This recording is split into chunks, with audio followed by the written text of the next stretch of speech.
We're back with another 2-Minute Tuesday, Main Sequence's series of short videos with tips, tricks, and tutorials to make you a more powerful user of PC Recruiter.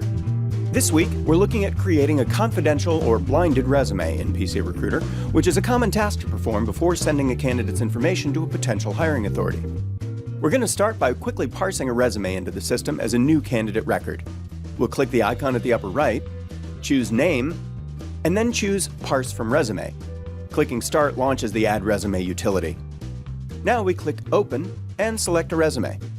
The system parses the contact info from the resume header and everything looks good, so we'll click Save to store the new candidate. Now, we want to create a blinded copy of the document that's safe for distribution to a client. On the name record, we'll click Resume to view the stored document. The blinded option appears in the sidebar. At the start, there's no blinded resume and we simply see a blank document. To start creating the confidential version, we mouse into the document and click on the gray pencil. This will launch whatever appropriate document editing software is installed on my machine, in this case, Microsoft Word, with the copy of the resume. Now I simply go through the document, removing any identifiable information or details. When all of the necessary edits have been completed, I close the editing software and save, which causes the software to upload the document back to the PC Recruiter database. Clicking the resume area to reload shows us that the new blind copy has been stored. Once I have this blinded resume on file, it becomes available as an option whenever I'm sending resumes out of the database. For example, when I select names to email to a hiring contact in the pipeline, the blinded resume appears as an option in my list of attachable files.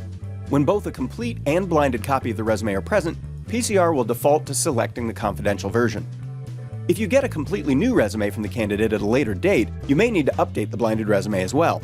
If you don't want to edit the current blinded resume, you can use the Delete option in the Actions menu to remove the blinded resume on file from the record, and then repeat the blinding process with a new resume.